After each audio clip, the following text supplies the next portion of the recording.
Morning, everybody. Believe me, the moral of that parable is not who we should beat lightly or severely. That's not the message of the story.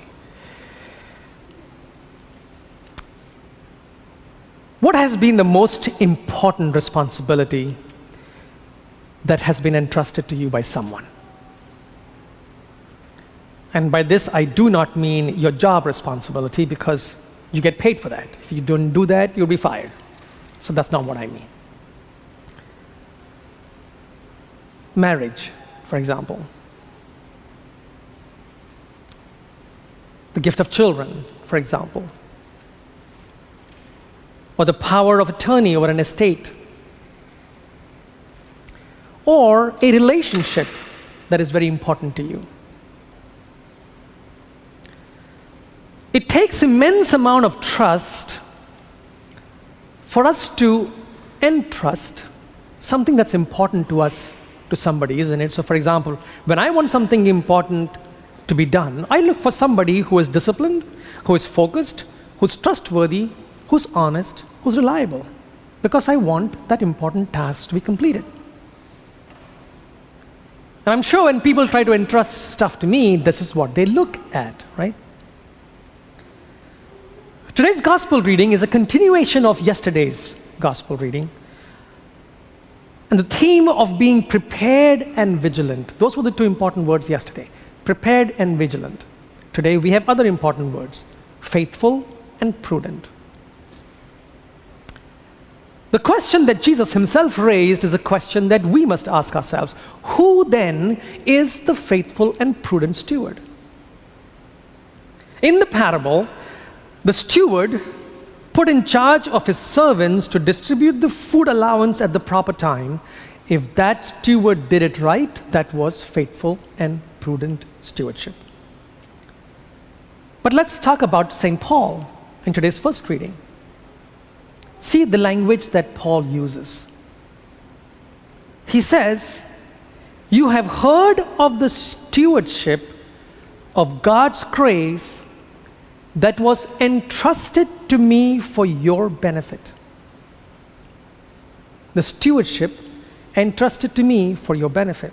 Namely, that the mystery was made known to me by revelation. So he's talking about how Christ came to him on his way to Damascus and it was revealed to him, right? The mystery of that revelation. But then he goes on. This grace was given to preach to the Gentiles the inscrutable riches of Christ. That is what he considers what God has entrusted to him. And you know that Paul preached to the Jews and Gentiles alike, but his ministry was particularly for the Gentiles, people who were not considered part of God's kingdom. Paul was given grace. He was entrusted the revelation of this mystery, and now he was to entrust this grace to the Gentiles.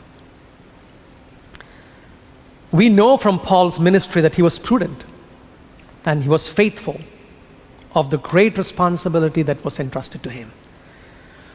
We know that he suffered tremendously, that he faced unsurmountable obstacles, persecution, and finally death. But he fulfilled the responsibility that God entrusted to him. So we think, what has been entrusted to us? What has been entrusted to us? Our life, our loved ones, the gospel, and most importantly, Jesus himself. Just imagine this. This morning, Christ will put himself into our hands, or might we say, Christ will entrust himself to us. What mystery is this? That God entrusts God's own self to us.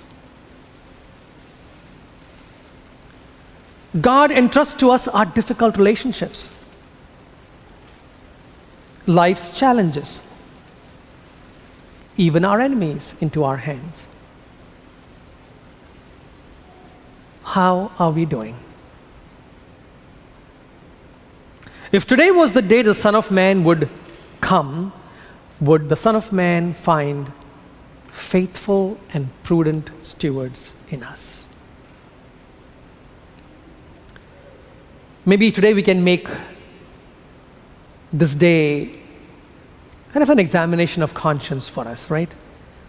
Christ is going to entrust himself into our hands. At the end of the night, if we can sit back and say, was I a faithful and prudent steward today? Forget about yesterday, forget about tomorrow, today.